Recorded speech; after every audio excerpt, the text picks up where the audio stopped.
Hey friends, tonight we're diving into something ancient, sacred, and deeply powerful. Not the blood and glory of Viking raids, but the soul's final journey to Valhalla. Not everyone knows that the Norse saw death not as an end, but a passage, a quiet crossing into a realm of peace, reunion, and starlit stillness. So before we begin, take a second to like the video and subscribe if the stories I tell here resonate with you. And let me know in the comments, where are you tuning in from, and what time is it where you are? I love seeing how far these tales travel. Now, dim your lights. Maybe light a candle.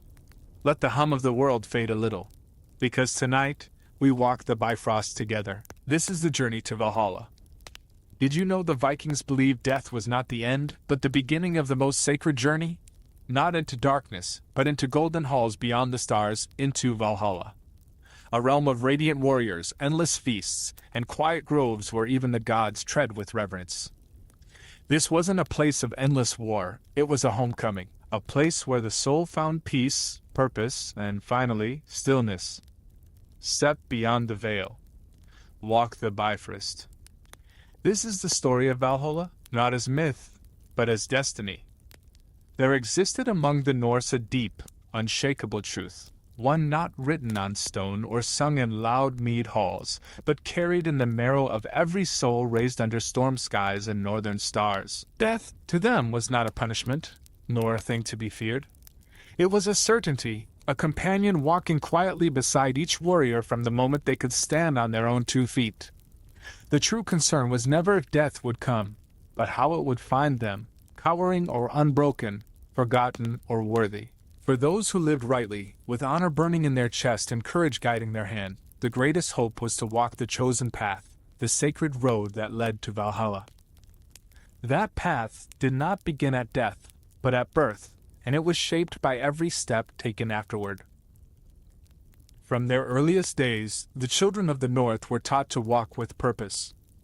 They were not raised to live thoughtlessly. Every choice, every word, every deed was a thread woven into the tapestry of their fate. The gods watched not from afar, but with intimate interest, weighing actions not just in battle, but in the quiet moments, the tending of kin, the keeping of oaths, the holding of silence when silence was stronger than words. The chosen path was not marked by grand displays of valor alone, it was made of smaller truths, of steadfast living. Those who walked it knew pain. They bore the wounds of life deeply, the scars of lost comrades, the emptiness of harsh winters, the burden of duty that never lightened. Yet, what defined the worthy was not how easily they triumphed, but how unwaveringly they endured. Even in despair, even when the world was ash and ruin, they continued. They stood back up, took up their tools, sharpened their blades, and pressed on. The path was forged not through glory, but through resilience. And the Valkyries, those ethereal daughters of Odin, saw all. They bore witness not only to the final clash of steel, but to the slow, daily struggles that revealed the metal of one's soul. The chosen did not shout their worth. Their deeds spoke for them. Some were warriors whose names rang across fjords, but many were not. There were quiet protectors, the healer who tended wounds with tender hands, the mother who raised strong sons and daughters in times of scarcity, the farmer who defended his land with little more than courage. These lives, though less sung, were no less sacred. The gods, it was believed, measured greatness by truth, not fame. The path itself was long, winding, and without certainty. It was not paved in gold or marked with signs. It was found in the moments when a person chose duty over ease, sacrifice over selfishness, mercy over vengeance. And not all who walked it walked without stumbling. The path allowed for failure, it even demanded it. What mattered was not perfection, but the willingness to rise again after each fall. Those who continued forward with a heart lit by loyalty and a spirit tempered by hardship were never far from the gates of Valhalla, though they might not know it. When the end of one's days arrived, it was not always with drums or the clash of arms.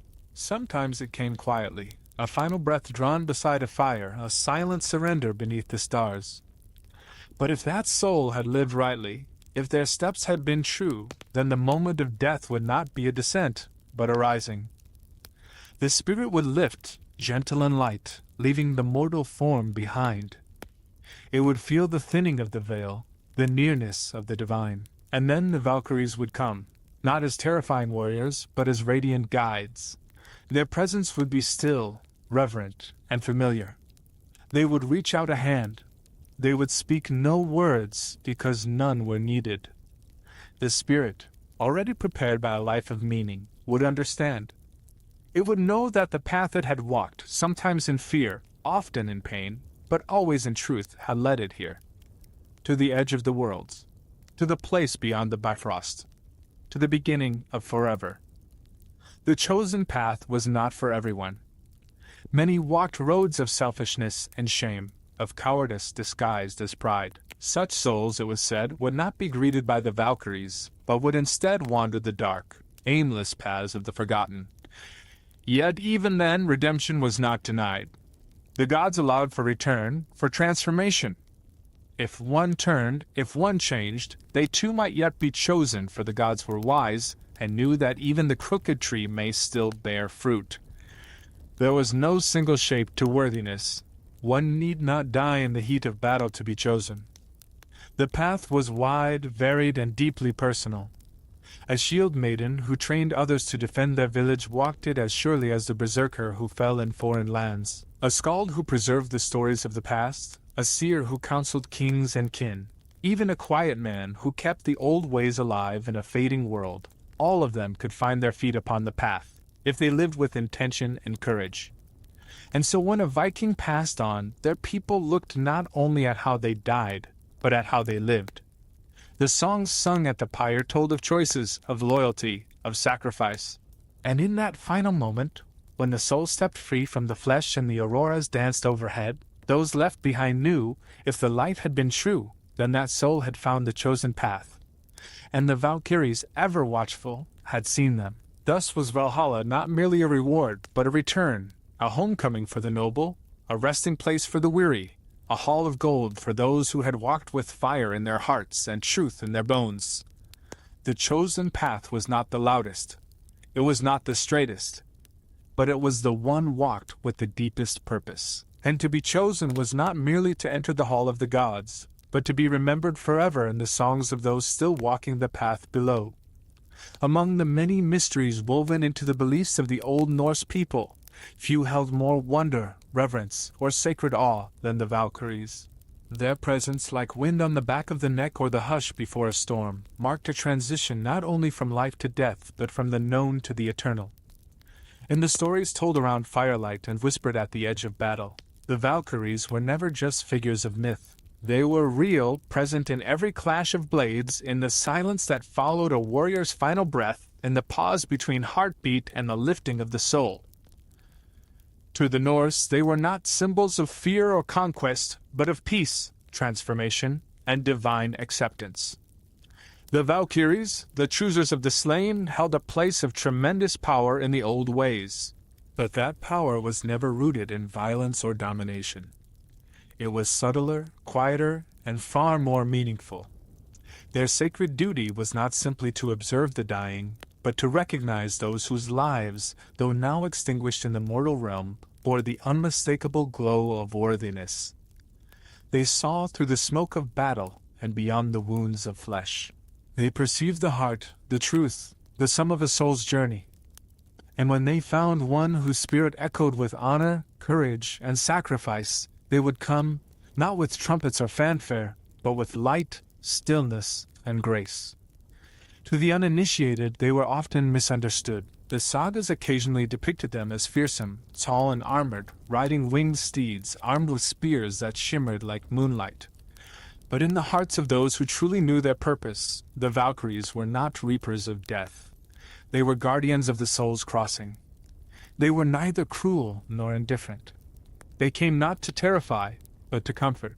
They appeared when the veil between realms was thinnest, when the breath stilled and the spirit hovered in hesitation.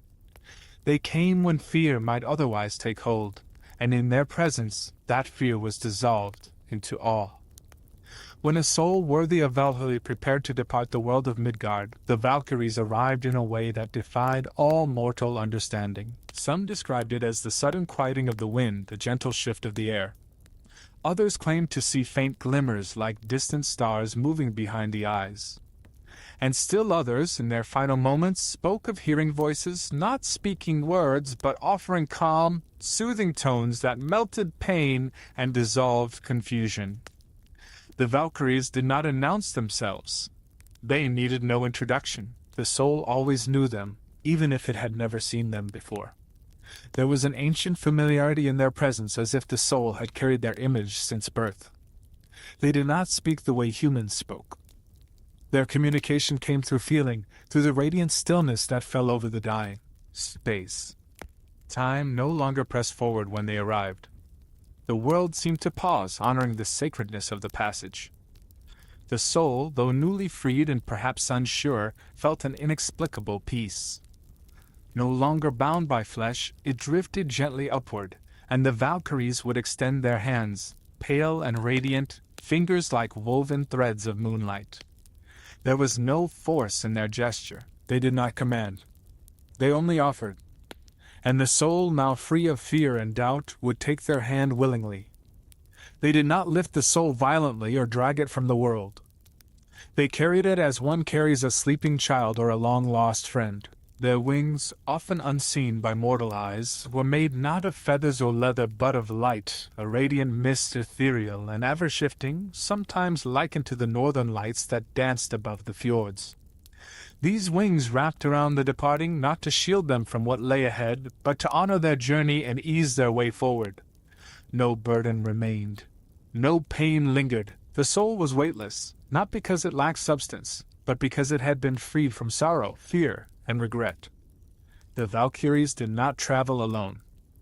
Though one might appear to guide a spirit from its final bed or battlefield, they were part of a greater host, a celestial sisterhood bound not by blood, but by duty and light. Each had a name whispered through the centuries: Segrin, Mist, Brynhildr, Gondel, and others known only to the stars. Each carried the memories of thousands of warriors, and yet this never forgot a single soul. Every life they lifted was held in reverence, as unique and sacred as the runes carved into stone. To them, the soul was not simply another spirit among many, but a story, a fire, a legacy. And what of those left behind? The body, once animated by breath and blood, now lay still. But even in death there was peace. The Valkyrie's presence lingered like the scent of mead or the echo of a familiar song. The loved ones who remained, though cloaked in grief, sometimes felt this too, a sudden stillness, a flicker of warmth, a calm that could not be explained. It was said that when the Valkyries passed through a place, even the wind bowed in respect. Even the snow fell slower. The world understood the sacredness of the moment. The Valkyries did not judge. That role belonged to the gods. They did not weigh every deed or examine each fault. They were not arbiters of punishment or reward. Rather, they were attuned to a deeper truth, the essence of a soul's life. They knew who had lived with courage, who had loved fiercely, who had stood for what was right even when it cost them. They understood sacrifice, because they too had once been mortal, or perhaps something more ancient still. Their empathy ran deeper than the rivers of Yggdrasil. When they looked upon a soul, they saw not its mistakes but its light. In guiding the worthy across realms, the Valkyries served not only Odin but something greater, the balance of fate itself. Their task was not merely logistical. It was spiritual. They ensured that the halls of Valhalla were filled not with those who sought glory for its own sake, but with those who had lived fully, fallen nobly, and remained true. In doing so, they preserved the sanctity of the afterlife. They honored the pact between mortal and divine. They reminded the living that what one does in life echoes far beyond the grave. To be embraced by a Valkyrie was not a conquest. It was a benediction. It was the final gesture in a life shaped by courage, the sacred confirmation that one's story was complete. Their touch did not erase the past, but sanctified it. The soul rose higher, accompanied not by thunder or flame, but by the whispering winds of the cosmos. The path ahead to the Bifrost, to Asgard, to Valhalla shimmered in the distance, but in the arms of the Valkyrie there was no hurry. There was only peace. In the ancient tales, some said that to dream of a Valkyrie was a sign, not of death, but of transformation.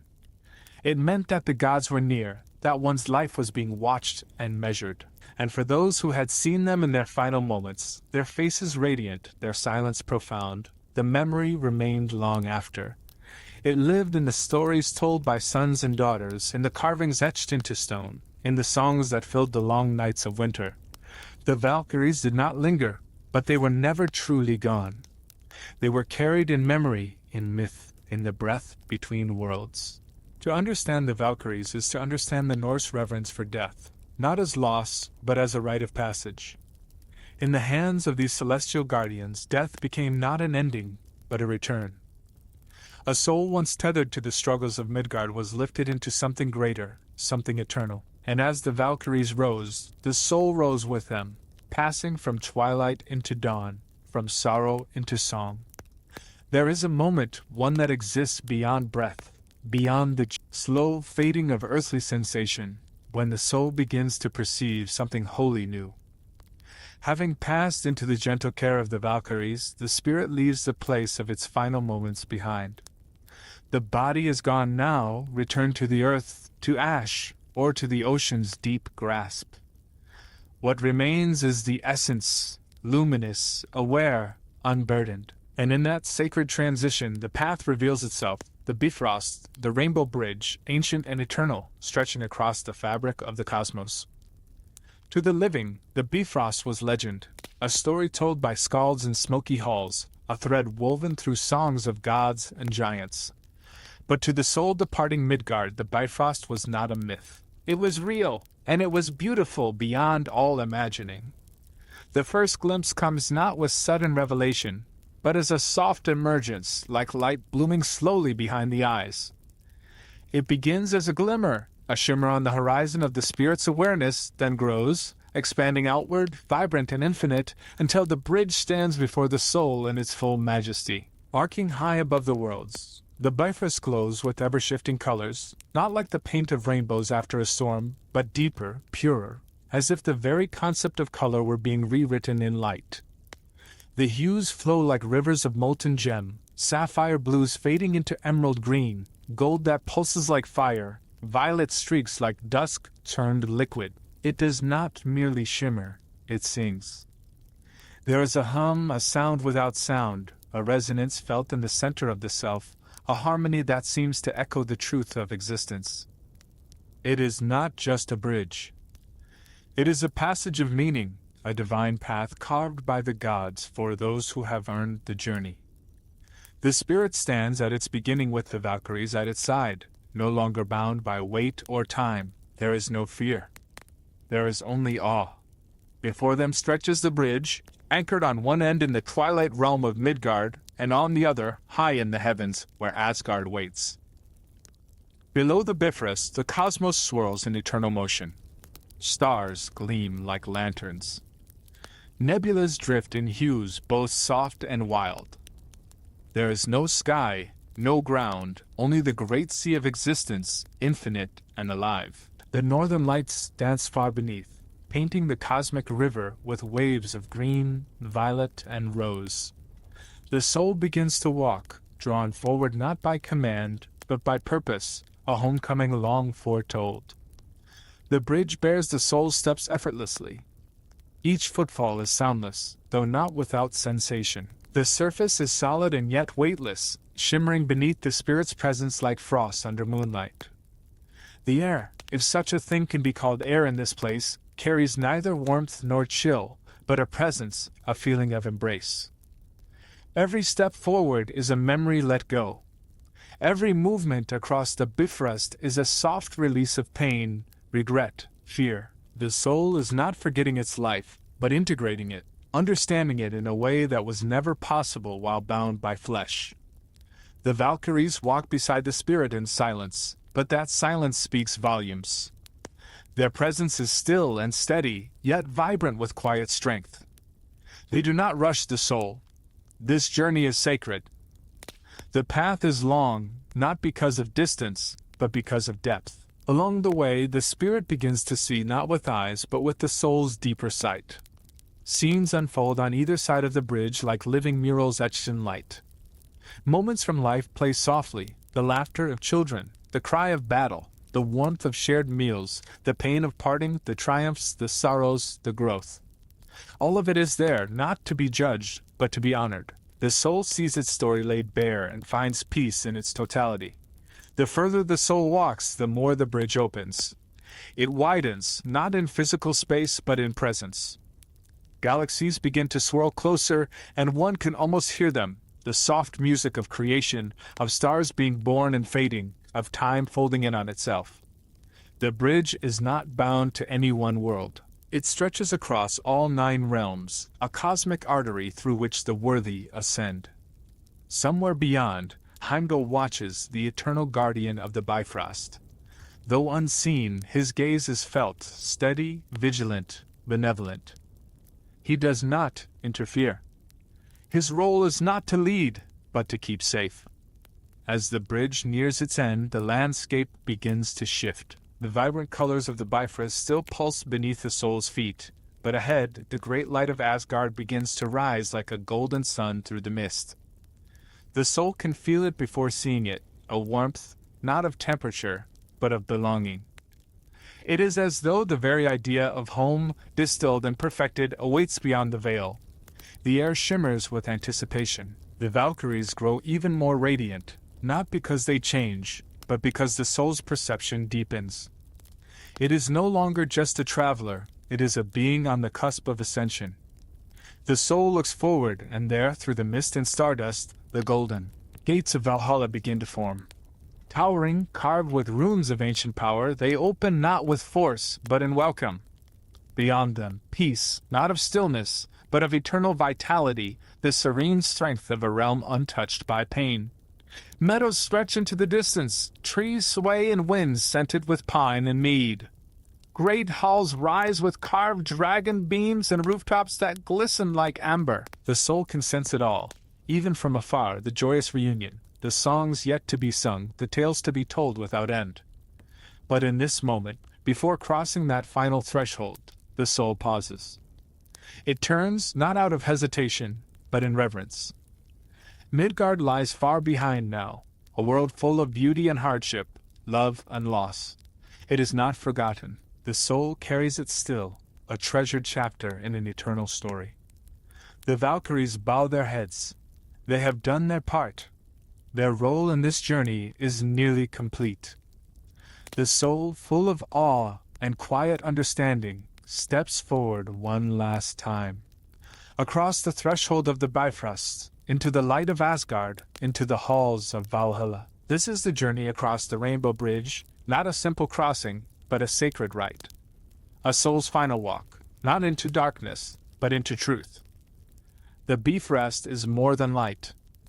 It is memory, meaning, and transition made manifest.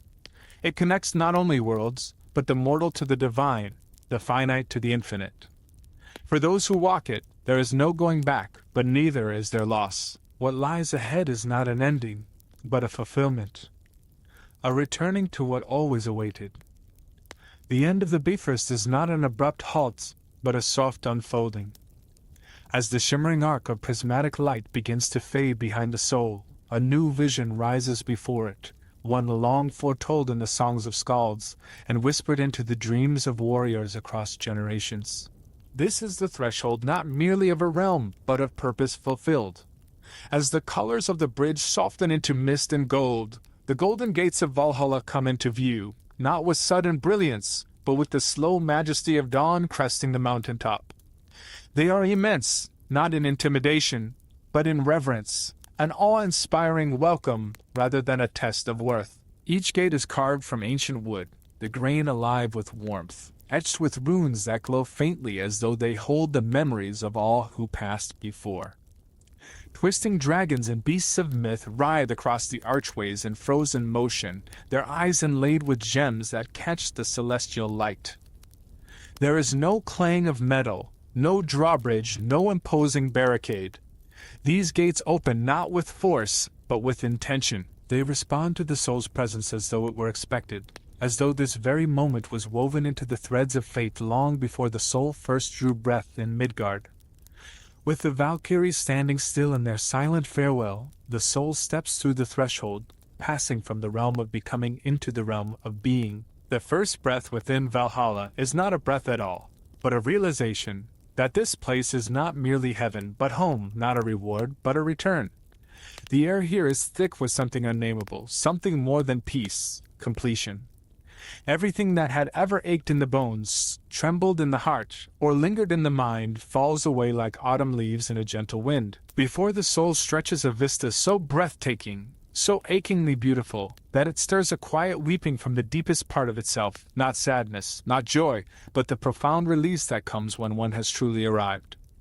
Towering longhouses made of rich timber and gold-veined stone rise from the gentle curves of the land, each one vast and welcoming, their rooftops rising like sails toward the sky. Their beams are adorned with intricate carvings, scenes of valor, kinship, and quiet companionship, not only tales of battle, but of shared meals, children's laughter, and the silent nods between old friends. There is music here, though no instruments are seen. It is the music of voices in harmony, of footfalls on soft earth, of birds soaring in vast skies. The wind carries distant laughter and the warm hum of life unending. Fields stretch beyond the halls, dotted with ancient trees whose leaves seem to shimmer with memory.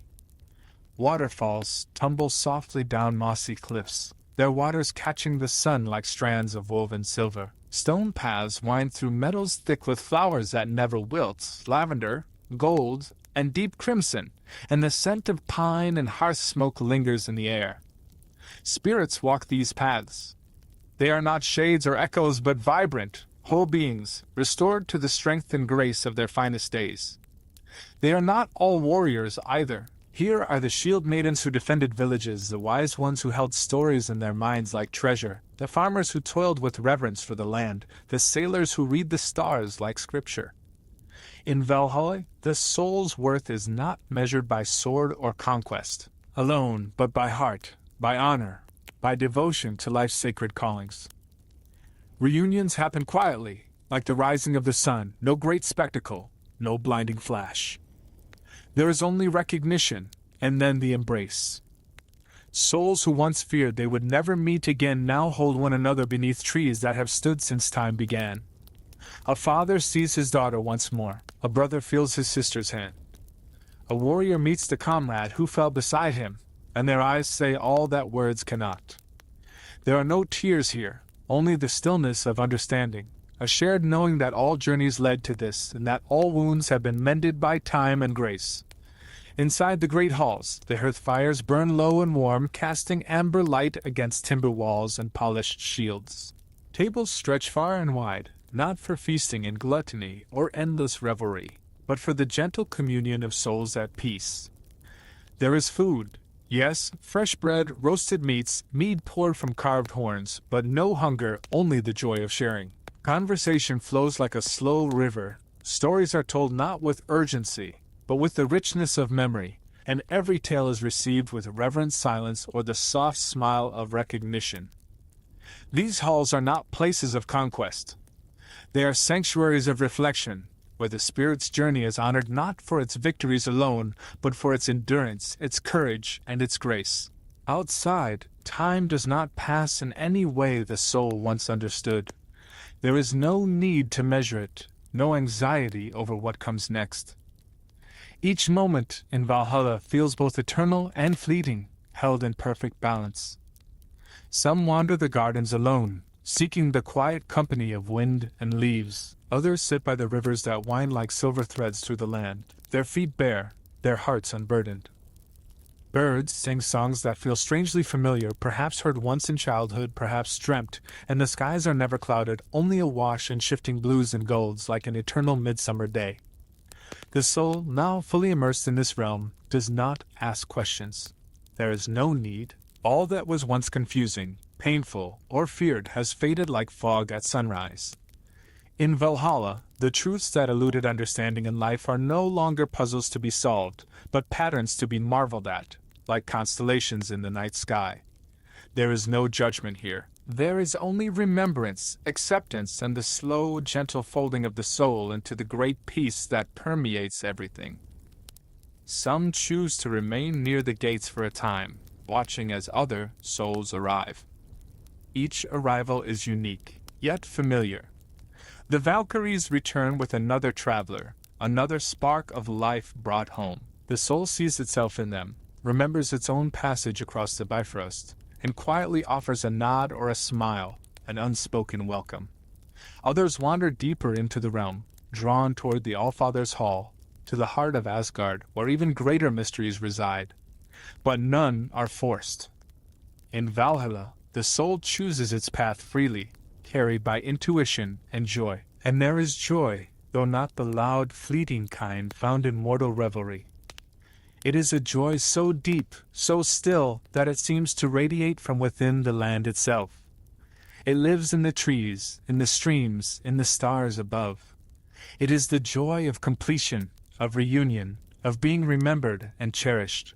It is the joy of finally understanding that one's life, however imperfect, however filled with struggle, was always part of something larger, something sacred. The soul stands on a rise one evening, looking out over the fields of Valhalla as the golden light softens into twilight. In the distance, another feast begins. Someone begins to sing an old tune, and voices join in, not to perform but to share. The stars emerge, not as distant specks, but as ancient companions watching, welcoming, witnessing. The wind carries the scent of pine and old stories. The soul closes its eyes, not in sleep, but in serenity. This is Valhalla's gift, not endless glory or unending war, as some imagined, but rest. True, deep, sacred rest. A realm of eternal serenity, where the soul, having given all it could in life, is now given all it needs in return. Not as a reward, but as a homecoming. And in that peace, the soul simply is. Whole. Free. Eternal. In the timeless expanse of Valhalla, where the gold of eternity warms the skies and the breath of the gods moves gently across the meadows, the soul finds something it never quite knew it was seeking: repose. Not sleep nor oblivion, but the kind of peace that comes only when every burden has been lifted, when every pain has been understood and finally gently laid to rest. The soul does not dream here. It no longer needs to. Everything that once stirred in longing has arrived in fullness. The soul, now wholly restored, moves through Valhalla not as a shadow of what it once was, but as its truest self, strong, centered, and shining with the quiet confidence of one who has lived fully and is now fully alive in spirit.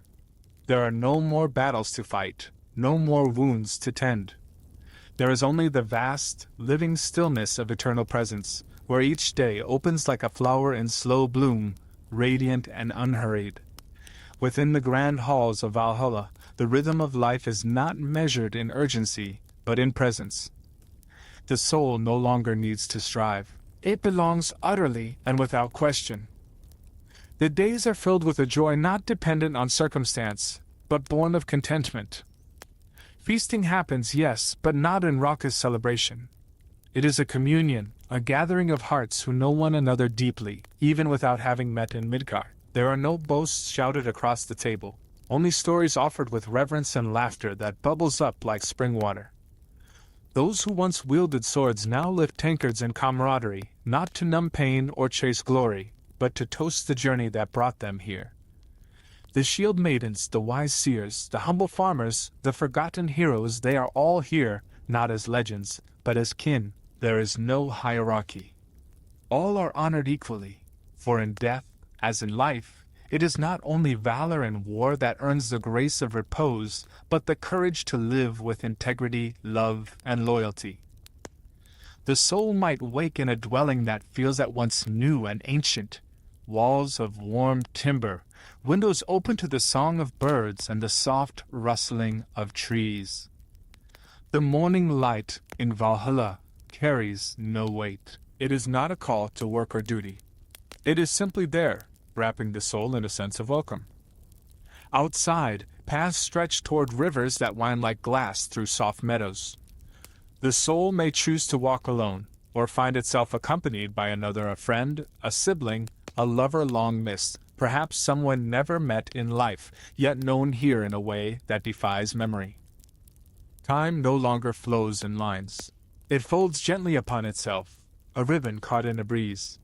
Seasons do not change harshly, but blend like hues on a painter's palette. Summer lingers in the air, but the crispness of autumn coexists with it, and the light carries the renewal of spring even as the stillness of winter nestles in the shadows. All cycles are held in harmony here, just as the soul is now held, not in striving, but in gentle completion. There are places within Valhalla where solitude is sacred. Sacred groves where ancient trees whisper truths older than language. Silent lakes that reflect not just the sky, but the soul's own essence, tranquil, vast, and deep. In these places, the soul may sit for what feels like a moment or a millennium, watching the interplay of wind and light, knowing that nothing more is required of it than simply being. No duty, no performance, no expectation. Only presence. The soul may also find quiet work, not out of obligation, but out of joy. Tending a garden, carving runes into stone, weaving fabric that tells stories in its threads. These are not tasks to pass the time. They are expressions of the spirit, small ways of honoring the beauty that still flows through it.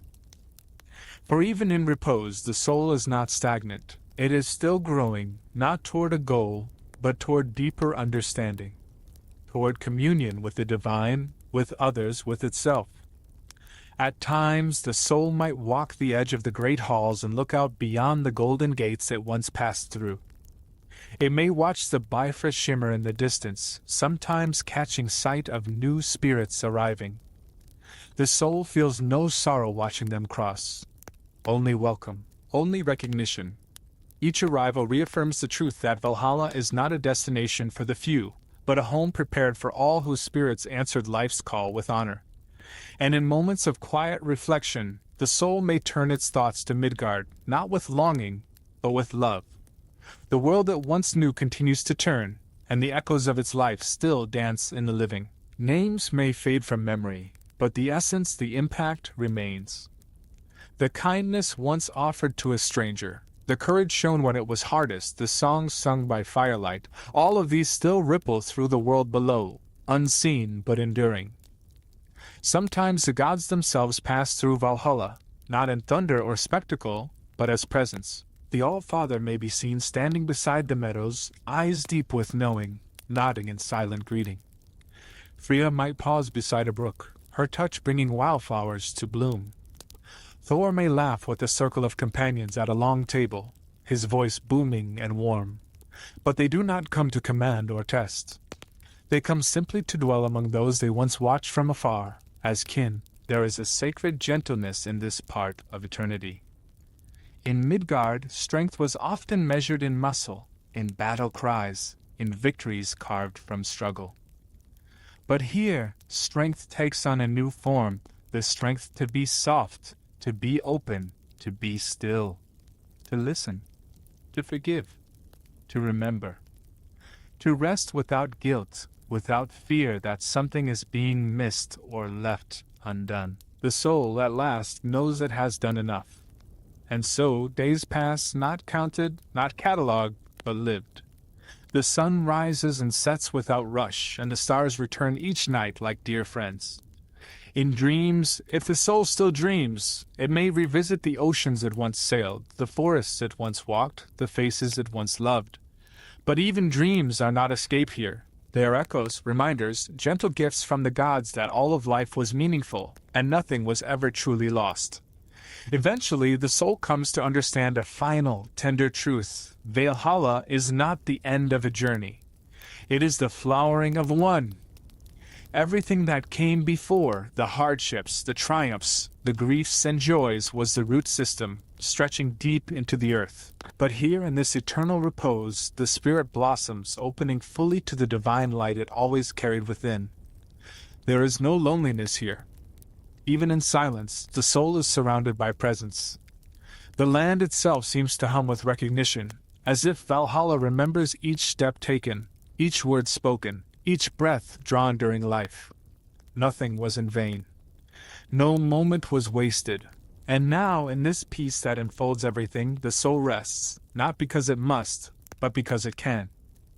This is the final gift of Valhalla, a peace that does not end, but expands. A home not built by mortal hands, but by divine understanding. A place where the soul is no longer seeking anything, because it has found everything, not outside of itself, but within.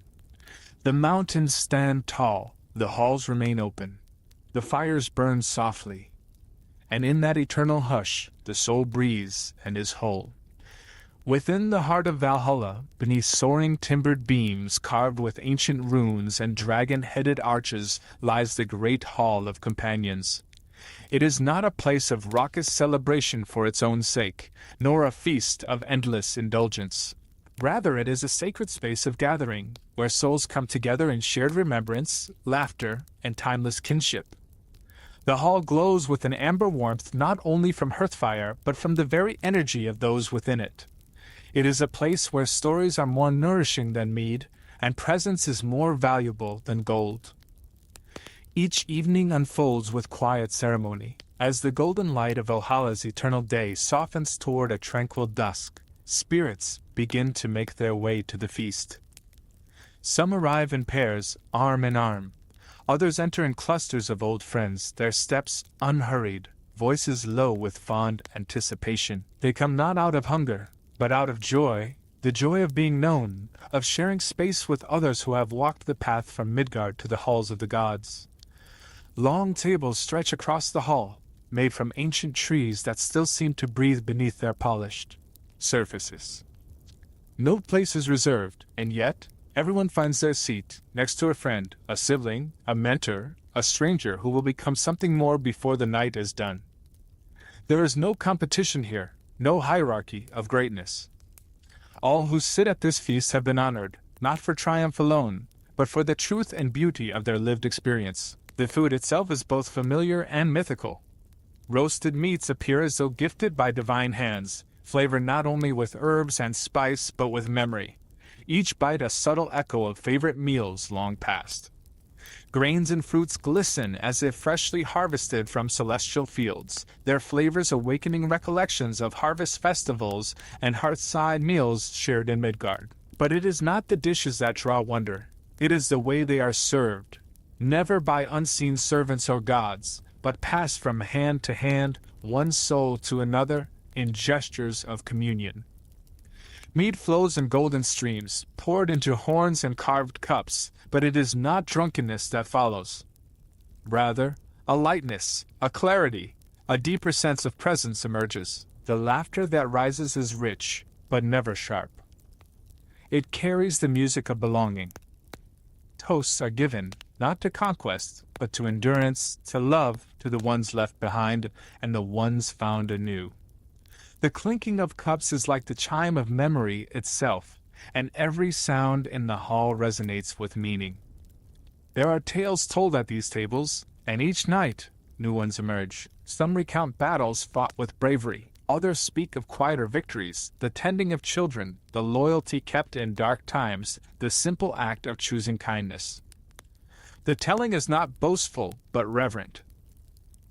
And often, as one soul speaks, others listen with rapt attention, not just hearing the words, but seeing them, visions blooming in the air, shaped by the energy of those who remember. At moments, silence falls, not from discomfort, but from shared awe. Someone may speak of a beloved lost too soon, and the hall grows still. A companion may offer a quiet word or touch a hand in shared grief that is no longer sharp, but softened by time and the peace of this place. Here, sorrow is not hidden away. It is honored, transformed, and woven into the tapestry of joy. Music fills the hall, not from instruments alone, but from the voices of the companions. Songs known across generations echo beneath the rafters, harmonized by those who have waited lifetimes to sing together.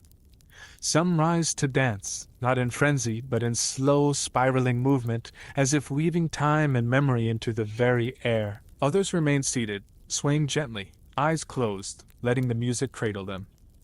In Valhalla, the feast never becomes routine. Each gathering is fresh, shaped by the spirits who attend and the currents of love and memory they bring. And while the gods may walk among them, they do so not as lords presiding, but as companions themselves, listening, laughing, sharing the table. Odin might sit quietly at the far end of the hall, his eye deep with stories yet untold.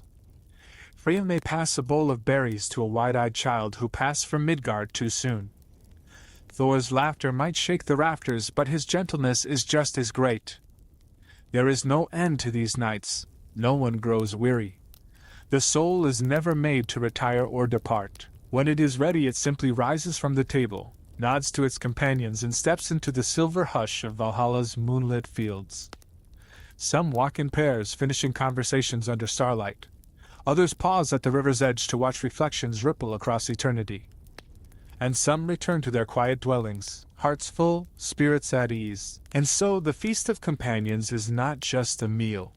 It is a ritual of eternal remembrance.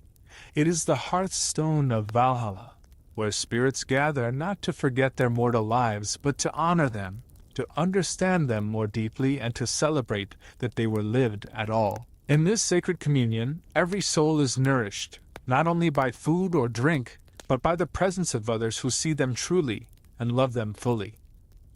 It is this nightly gathering that keeps Valhalla alive, not just as a place of legend, but as a home. Here, among laughter and song, tears and silence, the eternal feast continues. And in every heart around that table, there is peace, joy, and the unshakable knowing we are together. We have arrived. We are whole. Beyond the feasting hall and the golden gates of Valhalla lies a sacred place untouched by festivity, yet no less vital to the soul's journey, a vast and ancient grove known as the Eternal Grove of Reflection. Here, beneath towering trees whose silvered leaves whisper with the winds of memory, the spirits of the fallen walk in quiet contemplation. It is a space of stillness and depth, where the echo of a life lived is allowed to unfurl like smoke rising into the sky. The grove stretches far and wide, its boundaries undefined, as though it extends into infinity.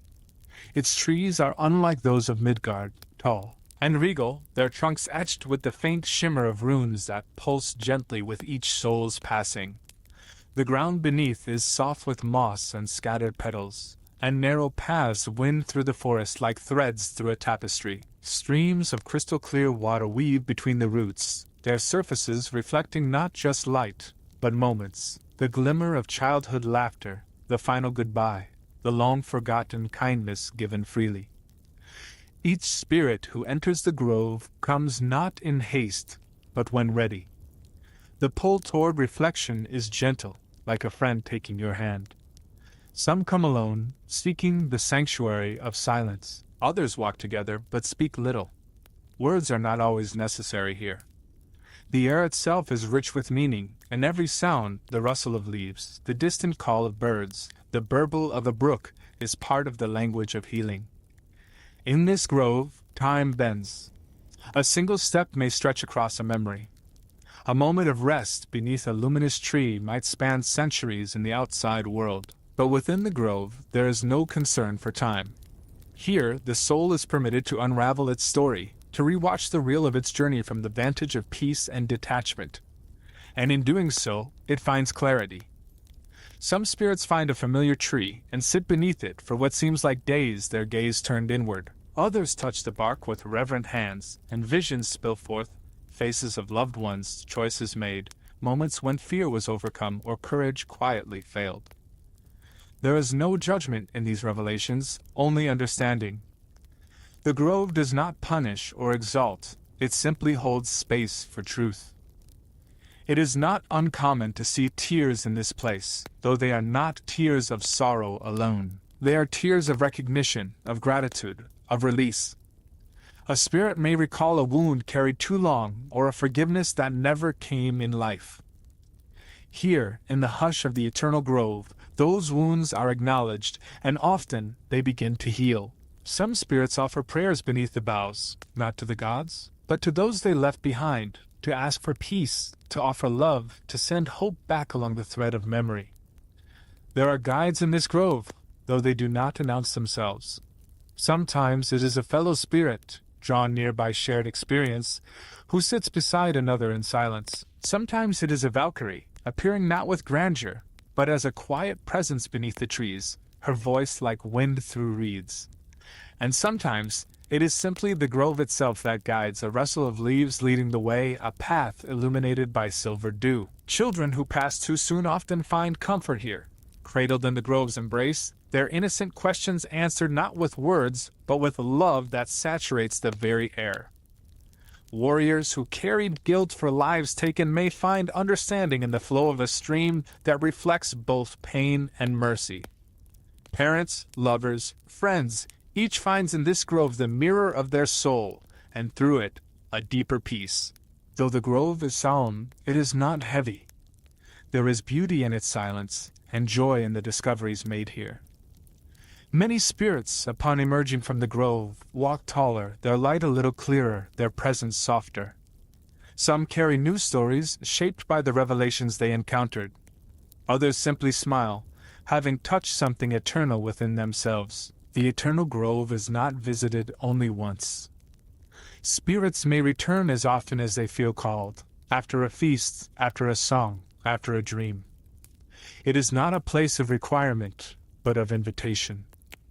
The grove is always there, always welcoming, a sanctuary beyond even the divine celebration of Valhalla. And so Valhalla's peace is made whole not only through fellowship and joy, but through reflection.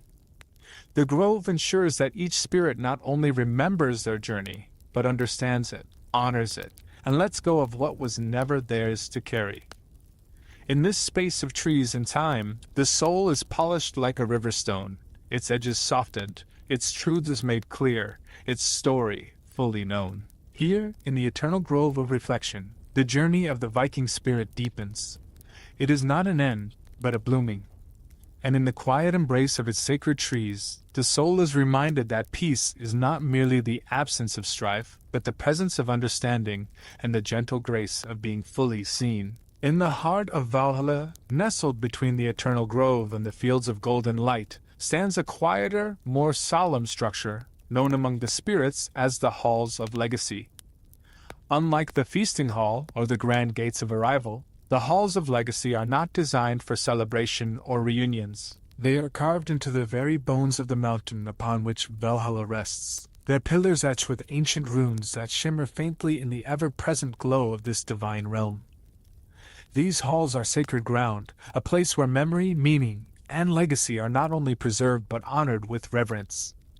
The exterior of the halls is majestic, but unassuming. Stone walls rise from the earth like they were always part of it, and the doors, massive slabs of aged oak banded with bronze, open silently to those who approach with intention. Inside, the air is hushed, heavy with a sense of timelessness. The halls stretch endlessly, yet never feel overwhelming. Each corridor leads to a chamber, and within each chamber resides the essence of a life remembered. The Halls of Legacy are not museums nor monuments, but living archives of the soul's journey. Each spirit who enters finds a chamber uniquely attuned to their life. Some are simple, a single flame flickering beside a carved likeness, surrounded by tokens from a quiet life well lived. Others are vast, filled with murals that shift and change, replaying moments both great and small, battles fought, songs sung, hands held in times of sorrow and joy. The legacy is not measured by grandeur, but by truth. There is no hierarchy in the halls. A humble farmer's chamber may shine with the same luminous reverence as that of a great jarl. Here, all deeds are weighed not by fame, but by the intention and love behind them. A whispered comfort to a child, a final stand to protect one's kin, the choice to forgive when vengeance called, these acts, often unseen in life, are illuminated here like stars in the deep night sky. Spirits do not always come to the halls alone. Friends, kin, even distant ancestors may walk together through the chambers, sharing stories, laughter, or quiet reflection. Sometimes the halls serve as places of reunion with those from far earlier generations, warriors who died centuries before, whose lives influenced the path of the newly arrived. In such moments, there is a profound recognition that legacy stretches far beyond a single lifetime. Some spirits return to these halls often, drawn back by the evolving understanding of their own story. For memory is not fixed in this place. It ripples, grows, and reveals new layers with each visit. What once seemed insignificant may bloom in importance. What once caused pain may be seen through gentler eyes. In this way, the halls of legacy are not merely a tribute, but a mirror through which the soul deepens its self-knowledge. For some, the chambers hold questions. Visions emerge of crossroads faced, paths taken or forsaken. The spirit is invited not to judge, but to witness, to see the full breadth of their own humanity and to marvel at the courage it took to live. Sometimes they sit for long moments before a memory, hands resting on stone or flame, allowing the past to unfold with compassion. And often through this reflection there is healing not just of wounds but of doubt. In the halls, every act of goodness is remembered. Not for reward, but for the simple truth that it mattered. The kind word, the brave stand, the silent endurance, these are preserved with the care of the gods. Valkyries sometimes walk these halls as well, not as guides but as silent witnesses. Their presence is a reminder that nothing done in love or honor is ever lost to time. The architecture itself speaks to the continuity of life. Carvings flow along the walls like rivers of history, connecting one chamber to another. Themes of sacrifice, resilience, tenderness, and strength recur throughout. In this interwoven tapestry, spirits come to see that no life stands alone. Each thread contributes to a greater design, and in that design, their place is honored, not as a name on a stone, but as a living spark in the flame of eternity. And so the halls of legacy offer more than memory, they offer perspective. They grant the soul a way to see itself not only through its own eyes, but through the loving gaze of eternity. Through the lens of time and truth, the life lived is not dissected or measured, but held up like a gem to the light, every facet acknowledged, every imperfection understood.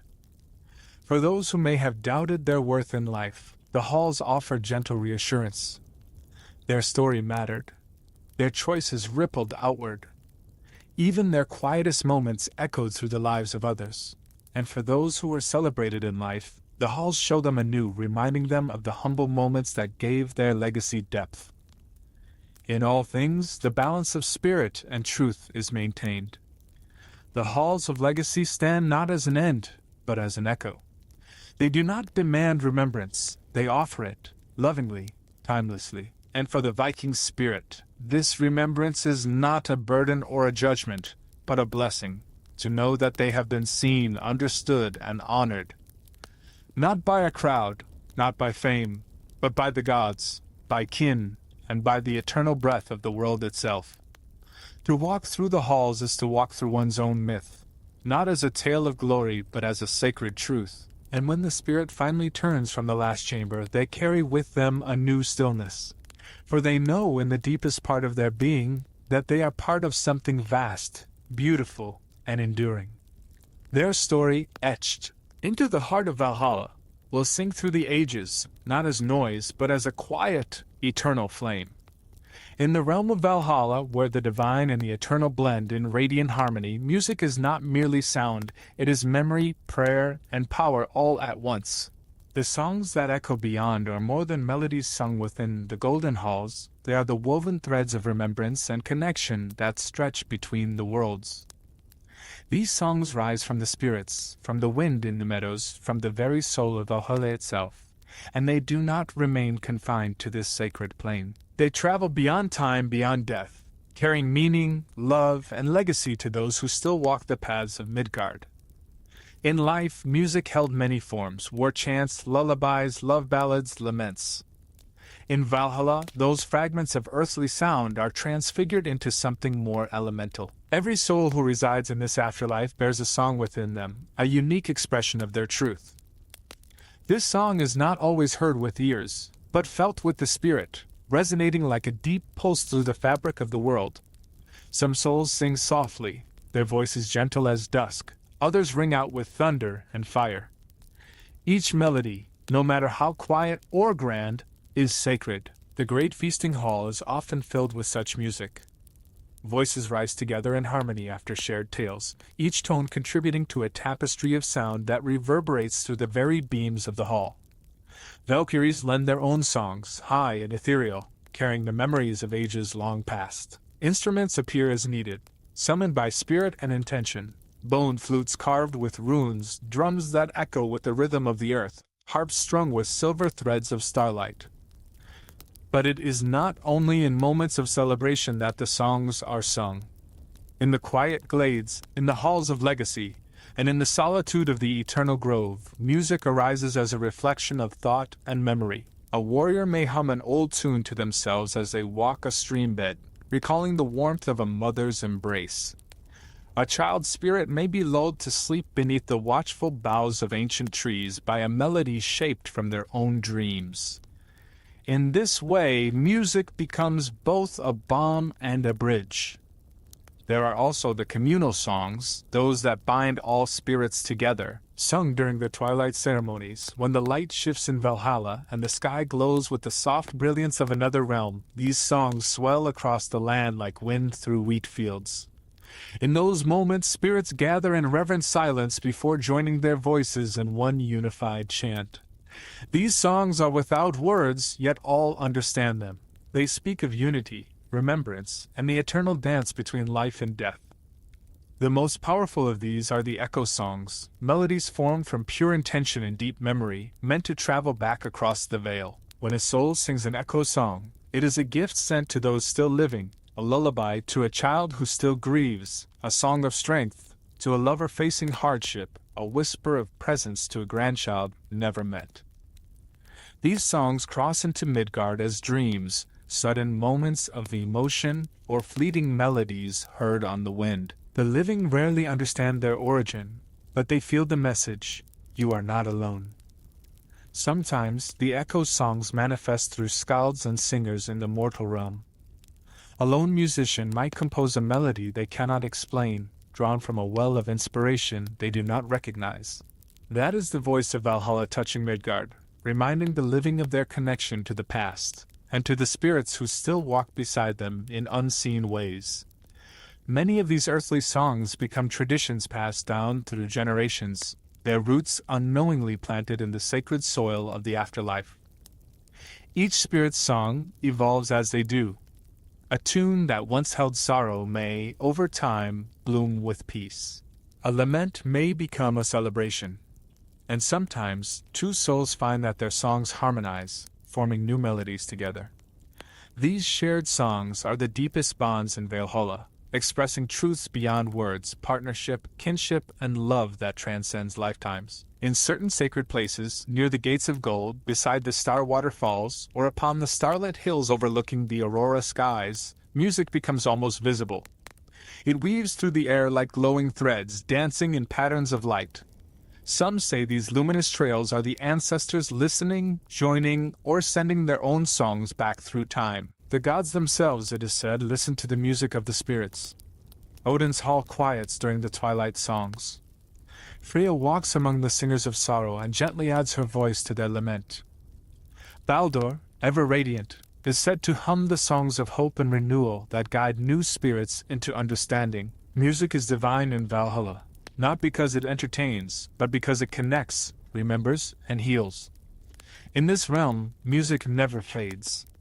Every note sung is etched into the fabric of the world, resonating across ages and realms. And even when a soul moves into deeper mysteries beyond even Valhalla's embrace, their song remains. It echoes not only through the sacred halls, but in the hearts of those who once knew them, and those yet to come. The songs that echo beyond remind every spirit that they are part of a greater choir. Their voice matters, their memories endure, and their love, expressed in melody, will find its way across stars and time to reach the ones who need it most. In this eternal chorus, no song is ever lost. And so Valhalla sings, not in boast or battle, but in beauty, in unity, in love. And through those sacred songs, the Viking soul continues to live, echoing forever beyond the veil. In the sacred hush, beyond music, beyond feasting, beyond even remembrance, there lies a peace so profound that words fall silent before it. This is the stillness that holds the stars, the quiet center of Valhalla, the breath between eternity's beats where the soul simply is. It is not marked by movement or song, but by stillness that cradles all that came before. In this final space, every Viking soul finds the deepest rest, not as an ending, but as a gentle folding into the arms of forever. After battles of life, after revelries and reunions, after laughter and song, the spirit reaches a place where striving ceases. Here there is no need to prove, to speak, or even to remember. All that was, the battles fought, the names sung, the tears shed settles into a sacred calm. This stillness is not emptiness, but fullness. It is the entire sky resting in quiet, the echo of a wave that no longer crashes, but simply embraces the shore. In this realm, the golden light softens to silver, and time feels suspended. There are no grand halls here, no fires or tables or gatherings. Instead, one finds open fields beneath vast stars, the gentle ripple of distant waters, and the soft rustle of wind through ancient trees. Spirits walk alone or sit beside one another in quiet companionship, exchanging no words but understanding everything.